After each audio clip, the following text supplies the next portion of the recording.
कहते हैं ना, होशियार की होशियारी तभी तक चलती है जब तक सामने वाला बेवकूफ बना हुआ है। ऐसा ही कुछ सीन इस वक्त भारत ने बताया है तुर्की को। डॉक्टर एस जयशंकर ने तुर्की को इस बार चेतावनी दे दी है और जानेंगे तुर्की को क्या चेतावनी मिली है। तो वहीं दूसरी तरफ बांग्लादेश को भी हैरान कर दिया है। बांग्लादेश के प्लान पर पूरा पानी फेर दिया है भारत ने। जानेंगे जियोपॉलिटिक्स में क्या कुछ चल रहा है। हमेशा की तरह वर्ल्ड मिरर के इस एपिसोड में जानने को मिलेगा बहुत कुछ, इसलिए वीडियो को अंत तक जरूर देखें। अभी ना बांग्लादेश बहुत खुश है और यूनुस ने खास तौर पर अपनी खुशी जाहिर करी है और यूनुस ने कहा है कि भाई हमारी टीम तो जीत गई और हमारी टीम ने अच्छा फायदा कर दिखाया है। अब कौन सी टीम जीत गई है? दरअसल डोनाल्ड ट्रंप को इन्होंने थैंक यू बोला है और थैंक यू के साथ साथ अपने टीम को भी इन्होंने प्रोत्साहित किया है। कारण क्या है? कारण ये है कि इनके ऊपर 20% का लग चुका है टैरिफ। अब आपके मन में ख्याल आएगा, अच्छा बांग्लादेश ने तो कोई डील क्रैक नहीं करी तो इसके ऊपर लग ही गया 20%, तो फिर ये खुश क्यों है? खुश इसलिए है कि इससे पहले इसके ऊपर 35% का टैरिफ लगा हुआ था, लेकिन 35% से ये घटकर अब 20% हो गया और 20% होने का मतलब ये है, यूनुस ने खुद अपने मुंह से ये बात कही कि हम खुश इसलिए हैं क्योंकि हमारे कंपटीशन में भारत जा रहा था और भारत को फायदा मिल रहा था। हमारे कपड़े ज्यादा महंगे हो रहे थे और अमेरिका में जो हमारा मुख्य रूप से बाजार है वो प्रभावित हो रहा था। भारत उस मार्केट को टैकल कर रहा था, लेकिन अब ये हो गया है सीन कि भारत के ऊपर टैरिफ लग गया है, यानी भारत जिन कपड़ों को अब अमेरिका में बेचेगा वो हमसे ज्यादा महंगे होंगे और ऐसे में हमारे कपड़े ज्यादा बिकेंगे। अब आपके मन में ख्याल आएगा, अच्छा भारत का तो 25% है, इनका कौन सा बहुत कम है? 5% ही कम है ना, 20% ही है ना, इससे कौन सा अंतर आ जाएगा? तो अंतर आएगा। अंतर इसलिए आएगा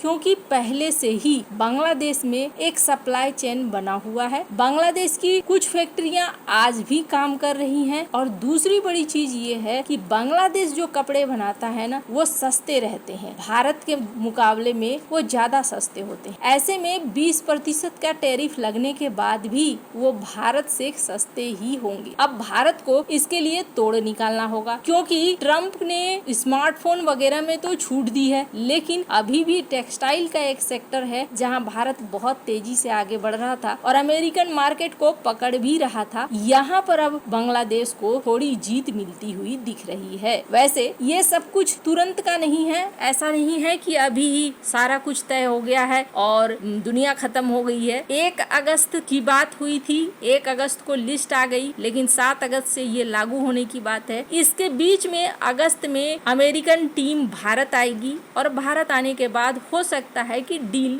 कुछ आगे बात बने। हालांकि बहुत सारे लोग अब इस बात को लेकर चर्चा कर रहे हैं। डेरेक ग्रोसमैन को भी देख सकते हैं, उन्होंने भी इस बात को कहा है कि एशिया में अब एक कंपटीशन हो गया। भारत को जो टैरिफ में रिडक्शन मिला वो सिर्फ 1% का मिला, जबकि पाकिस्तान को 15% तक की छूट मिल गई। तो यहाँ पर बांग्लादेश को 15% तक की छूट मिल गई। यहाँ पर बांग्लादेश टेक्सटाइल के मामले में आगे बढ़ गया। कहीं न कहीं एक फायदा तो यूनुस को हुआ है और यूनुस यहाँ पर खुश नजर आ रहे हैं, इसलिए क्योंकि भारत के साथ इनका कंपटीशन थोड़ा हल्का हो गया है। लेकिन अभी कहानी बहुत कुछ बाकी है जो आनी है। इसी बीच स्क्रीन पर एक ट्वीट देख रहे हैं, स्पुतनिक इंडिया का एक ट्वीट है और इस ट्वीट में इन्होंने एक जाल सा कुछ दिखलाया है और उसके बाद इन्होंने कहा है कि चिकन नेक कॉरिडोर के लिए भारत ने बड़ी घोषणा कर दी है। अब ये चिकन नेक कॉरिडोर कितना ज्यादा महत्वपूर्ण है ये किसी से छिपा हुआ नहीं है और जिस तरीके से हालात बदल रहे हैं, अगर अमेरिका की बात करें, अमेरिका भी अपनी विदेश नीति को बदलता है, जैसा कि डोनाल्ड ट्रंप के इस दूसरे कार्यकाल में देखने को मिल रहा है कि अमेरिकी नीतियां भारत के फेवर में अब जानी बंद हो रही हैं, खास तौर पर ऑपरेशन सिंदूर के बाद। हो सकता है डोनाल्ड ट्रंप को जो क्रेडिट चाहिए था वो क्रेडिट नहीं मिला, जिसकी वजह से वो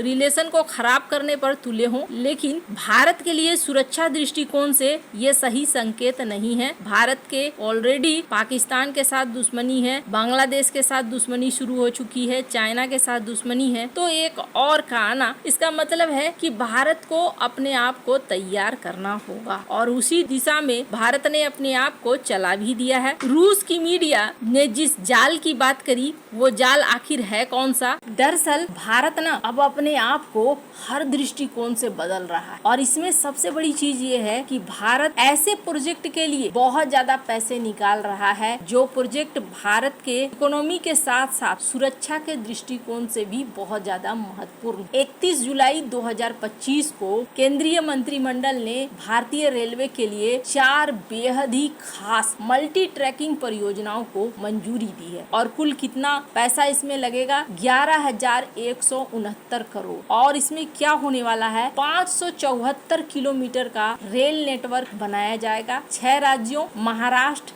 मध्य प्रदेश, पश्चिम बंगाल, बिहार, उड़ीसा और झारखंड के 13 जिलों को कवर करते हुए। अब इसमें खास तौर पर चिकन नेक कॉरिडोर के लिए भी एक बेहद खास अलुवारी रोड न्यू जलपाईगुड़ी तीसरी और चौथी लाइन को बनाया जाएगा जो 80 किलोमीटर की होगी। ये पश्चिम बंगाल और बिहार में रणनीतिक रूप से महत्वपूर्ण चिकन नेक कॉरिडोर के आसपास से गुजरेगा जो पूर्वोत्तर को भारत के मेनलैंड से जोड़ेगा। इसी परियोजना की बात हो रही है और इस परियोजना के साथ साथ भारत ने 2 काम किया है। एक तो ये जो क्षेत्र हैं जो अभी तक जुड़े नहीं थे उनको जोड़ा जा रहा है, साथ ही साथ यहाँ इकोनॉमिक प्रोग्रेस के लिए भी कोशिशों को तेज किया जा रहा है। एक तीर से 2 निशाने साधे जाएंगे, इकोनॉमी भी आगे बढ़ेगी और साथ ही यहाँ पर सुरक्षा के दृष्टिकोण से भी अगर कभी जंग जैसे हालात बनते हैं तो रसद, सेना इनका पहुँचना बेहद आसान हो जाएगा। खैर, बांग्लादेश में भारत के खिलाफ माहौल बनाने की कोशिश तुर्की कर रहा है, इस वजह से भी ये बेहद जरूरी है। हाल ही में डॉक्टर एस जयशंकर ने संसद में एक बेहद खास बयान दिया है जिसमें उन्होंने कहा है कि बांग्लादेश की राजधानी ढाका में एक इस्लामवादी समूह जिसका नाम है सुल्ताने बंगला,